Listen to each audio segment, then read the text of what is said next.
یہ سوال ہی نہیں کہ ہم میلاد مناتے ہیں، یہ بتائیے کہ میلاد کیوں نہ منائیں؟ آپ کوئی ایویڈنس ہے ان قرآن؟ یہ قرآن کے اندر منع ہے؟ جواب آتا نہیں۔ احادیث مبارکہ میں منع ہے؟ جواب آتا نہیں۔ کیا صحابہ کرام رضوان اللہ تعالی علیہم اجمعین نے منع کیا؟ جواب آتا نہیں۔ بڑی عجیب غریب بات ہے کہ آپ منع کرتے ہیں۔ اچھا جناب یہ دیکھیے کہ میں بڑے سادہ الفاظ میں بتانا چاہوں گا کہ اسلام کیا ہے۔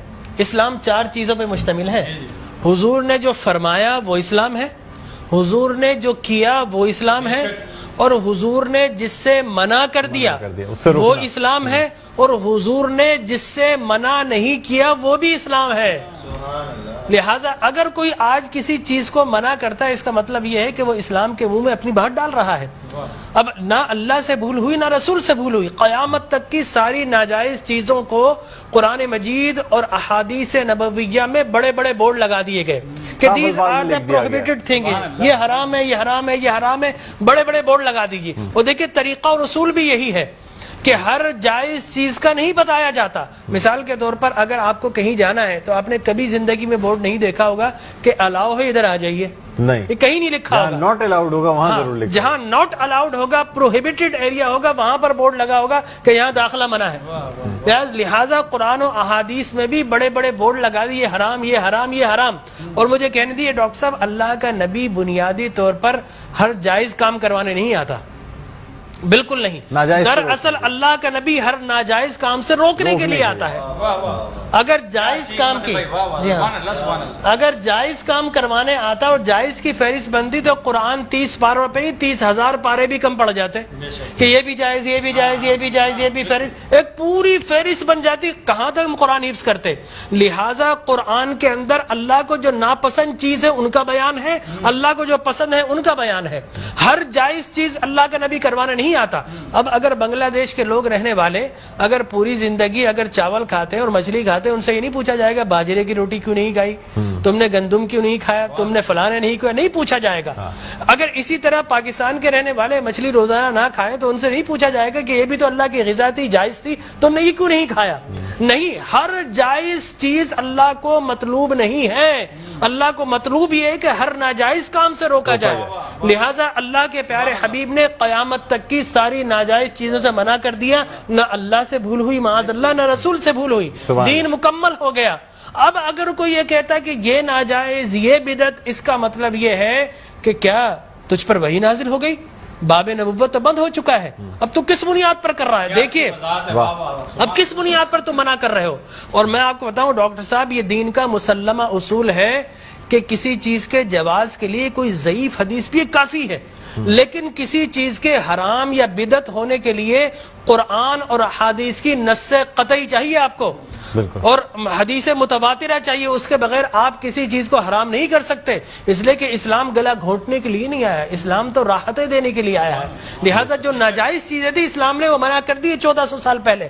اب اگر کوئی کہتا ہے کہ جناب آپ میلاد کیوں مناتے ہیں، تو میں کہتا ہوں یہ سوال ہی نہیں، بڑے احمق لوگ ہیں جو جائز کی دلیل مانگ رہے ہیں۔ ارے بھائی دلیل تو ناجائز کی ہوتی ہے، لہٰذا آپ ناجائز کی دلیل دیجئے کہ قرآن میں منع کیا کہ احادیث میں، بلکہ اب میں یہ کہتا ہوں اس بات کے بعد آپ قرآن پڑھیے، اللہ تبارک و تعالی نے 5 نبیوں کا میلاد قرآن میں بیان کیا ہے۔ حضرت آدم علیہ الصلوۃ والتسلیم کے میلاد نامے قرآن کے 5 رکوع پر متفرق، پہلا واقعہ ہی میلاد نامہ آدم ہے، فرشتوں کو جمع کیا، میں آدم کو پیدا کرنے والا ہوں، کیا کریں؟ سیلیبریشن کرو۔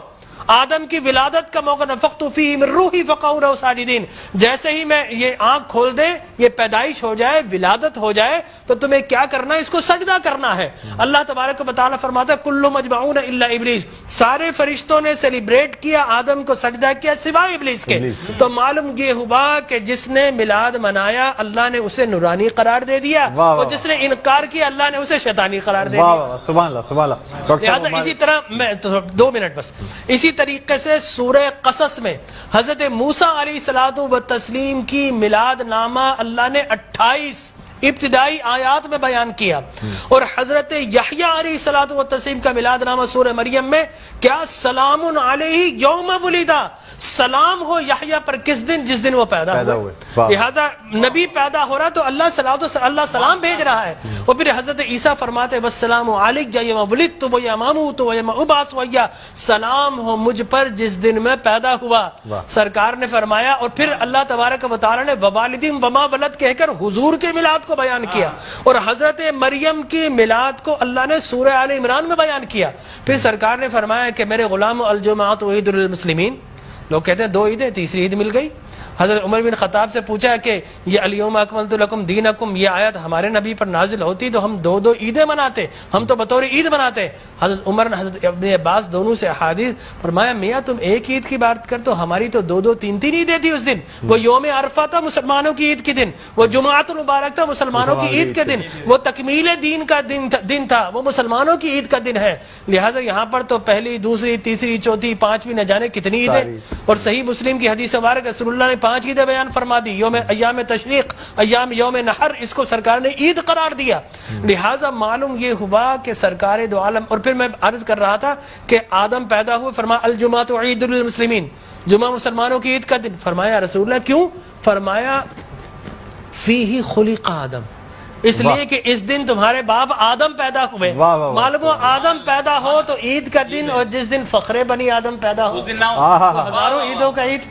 یہ عید بھی ہے اور یقینی طور پر جشن بھی ہے. دیکھیے حضرت عیسیٰ ابن مریم علیہ الصلوۃ والتسلیم پیدا ہوتے نا، اللہ تبارک و تعالی حضرت مریم کے پاس پینے کے لیے کچھ نہیں تھا. اللہ فرماتا وَحُزِّ إِلَيْكِ بِجِذْعِ النَّخْلَةِ تُسَاقِطْ عَلَيْكِ رُطَبًا جَنِيًّا، اے مریم گھبرا مت، اللہ کے میرا نبی آنے والا، اس کی ولادت ہونے والی ہے. یہ سوکھا ہوا درخت ہے، اس کو ہاتھ تو لگا. حضرت مریم جیسے ہی ہاتھ لگاتی ہیں اللہ تبارک و تعالی میلاد عیسیٰ کی خوشی میں اس کو ہرا بھرا کر دیتا ہے، وہ پانی جاری و ساری کر دیتا ہے.